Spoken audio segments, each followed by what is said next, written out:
Hey guys, welcome back to the Chatty Reese Show. I'm back with episode 2 of the Assassination of Gianni Versace, the true crime episode or series, whatever you want to call it. So let's jump straight into it. As you all know, episode 2 started off with March 1994 in Florida. So they kind of hinted around Gianni having a disease.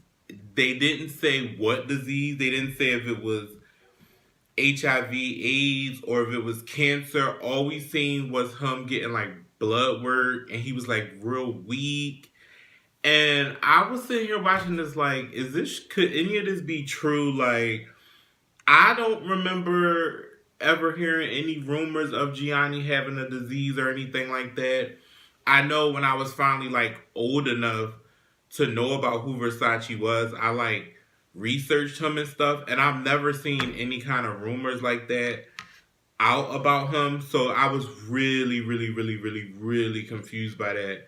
I Googled this before I came to do the review, and I'm like, well, wait, did I miss something? And everything that I Googled was stuff that literally was just posted, like people asking questions like, we didn't know that he had a disease. Like different blog outlets posted the same thing. So that was weird. But we hear him talk about him having a sister named Tina who also died from having some kind of sickness or illness.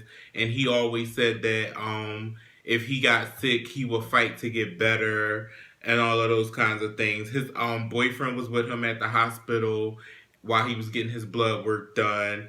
And then next thing you know, it jumps to a scene with him laying in the bed sick, and Donatella's there, and she's there basically talking, and she basically is like, "What is Versace without you?" And he goes, "It's you." And she said, "Well, what am I without you?" And he goes, "You will never have to find out."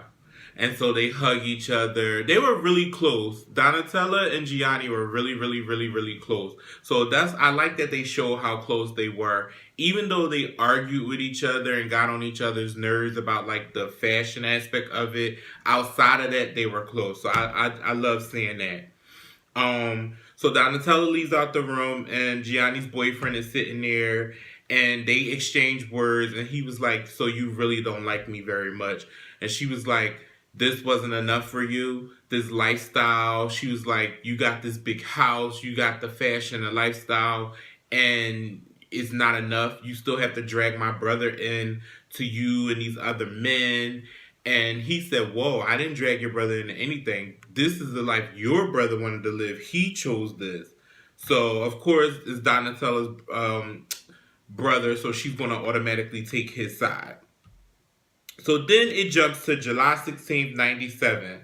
Donatella is crying. Antonio tries to make peace with her.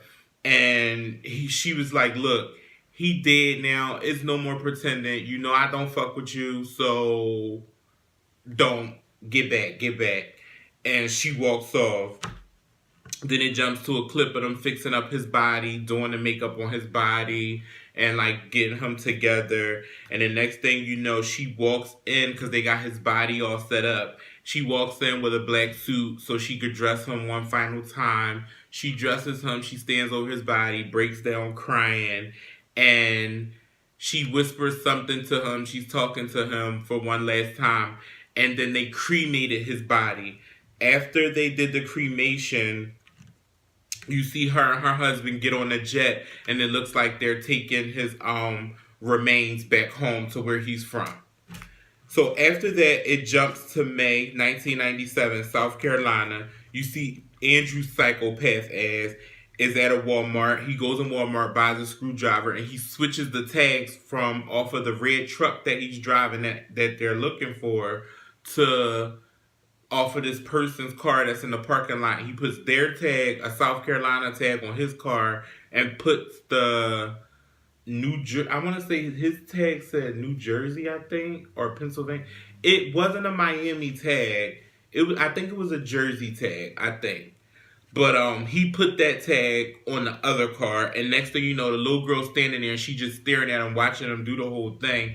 And he looks at her, smile, and then just gets in the car, drives off. And he in the car like yelling out the window, singing a song, eating Oreo cookies and shit, drinking milk, just being a complete weirdo, basically. So then he ends back up in Miami. He goes to this hotel, this ran down like shack of a hotel, and I'm just like, what part of South Beach is this hotel on? Because when I go to South Beach, I don't never see no hotels that look like that. I mean, I'm sure every place has the nice hotels and not so nice hotels, but that hotel was like ran down ish. But anyway, he pulls out a book. He changed his name, got a whole new identity, a passport. He gave himself, got a whole new everything done, and he goes back to Miami. This fool goes to the Versace mansion. He goes to Gianni's mansion and like tries to walk in. Went to unlock the door to go in and everything, but the door was locked, so he couldn't just like get in. And I'm like, is he fucking insane? He literally just walked up to the house and just tried to go in that man's house. Like, it was just sweet. Like, it was nothing. So, next thing you know, he goes, he get a camera and a hat and some glasses. Then he starts taking photos of the house, like real detailed photos up close. And then he goes and get the photos developed, and he's sitting in a hotel room and he's just looking at them, reviewing them, and he's hanging them up on the hotel walls. So the FBI is basically talking about what's happening. My girl, her name is She Is Dash on Instagram. Y'all know who I'm talking about. Her name is She Is Dash. I totally forgot what her real name is, and I forgot her fucking character name on Orange is the New Black. But I love her, and I can't believe, I feel so bad. I was supposed to Google her name and I didn't. But she's trying to give them a breakdown of where he could possibly be, and the detective is like, no, he doesn't go after young gay guys. He goes after older gay men. So we think he would be, that audience would be in Fort Lauderdale. And she's like, no, I think we should cover South Beach. All along, she's right, because his ass is walking around South Beach right in their face, and nobody has gotten to him, which is confusing me, which is why I hope either it all ties together or we get some kind of insight on where this story is being told from, because a lot of it is just mind-boggling. So, next thing you know, he goes to open the window to the hotel. He sees that the room he's staying in is blocked by another, like, wall, so he can't see out into the ocean. He's real obsessed with the ocean. So he's practicing in the mirror of how he's going to ask the hotel lady to switch his room free of charge, because, you know, like, when you... hotels charge by the view, so if you go to a room with a better view, they'll charge you. So he goes, asks her, and then she changed it for him, basically. So he meets this dude that works at the hotel, that hangs out, that's also staying at the hotel. He meets him, they're talking, having conversation, and walking around, getting to know each other. The dude basically tells Andrew that he has HIV or whatever, and Andrew starts telling him these wild stories about him and Gianni. Gianni asks him to marry him and how they met, and this and that and that and this. And the dude's just sitting there listening to him. So he goes and basically let the dudes know that he turns tricks. So he walks up to this dude on the beach, flirts with him, go back to the dude's hotel room, go to have sex with him, but he duct tapes the guy's whole face and the guy can't breathe, and he's laying there like this or whatever. And he's like dancing around the hotel room, doing all this crazy shit in the hotel room, and then he jumps on top of the guy, and like, I'm thinking he's about to go stab the guy and kill him and rob him. He pokes a hole through the guy's mouth so the guy can start breathing, and I'm like, what the fuck? Yo, psycho. So basically, after that, the dude orders room service for Andrew. Andrew's eating.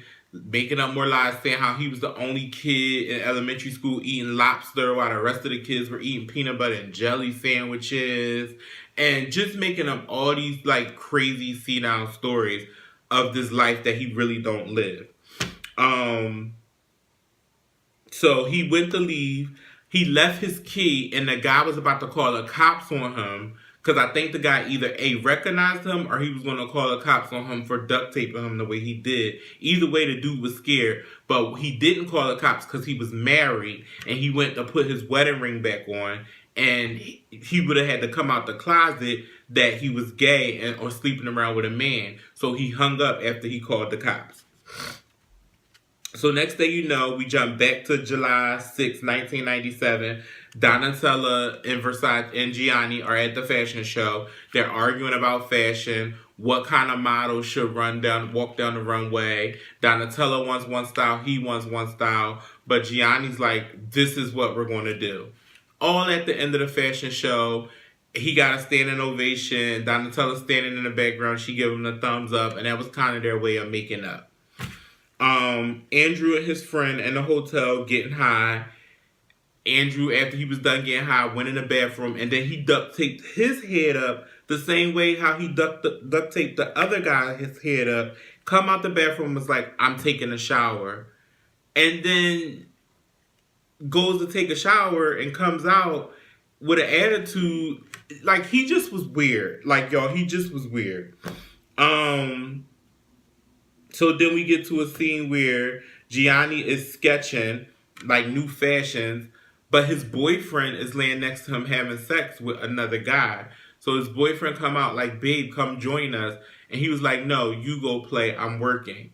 And then he jumped back in the bed, go to have sex, and then it just jumps to the scene where you see Andrew. Y'all remember last week's episode, the lady called the cops because she was like, he came in here and I bought this coin off of him. So next thing you know, we see when Andrew actually went to sell the coin to her, and she kind of recognized him then, but she couldn't really put her hands on it. So that happens. So then you get this girl, she's acting like she's Donatella. So she goes over to the Versace mansion, banging on the door. Like, Gianni, my darling, open the door. It's me, your darling sister, your Donatella. And he's like, girl, I only have room for one Donatella in my life. Like, go ahead. Please, I can only deal with one Donatella. And Andrew's literally sitting in the dark watching this encounter happen. He's stalking them. So Gianni goes out to the club with his boyfriend. Andrew follows them to the club. But by the time Andrew got in the club, Gianni and them had left. So it's just like a back and forth between them two going in and out of the club. And then next thing you know, the boyfriend says to him, I want you. He was like, I want you, but I want to be your husband. Let's get married. And then he said, okay, or whatever. And then it kind of just went on.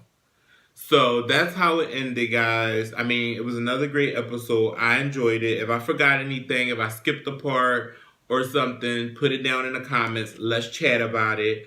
If not, don't forget, subscribe to my YouTube channel. Share this video. Follow me at Chatty Reese. And I will see you guys soon for another episode of the Chatty Reese Show. Peace. Good night. I'm tired.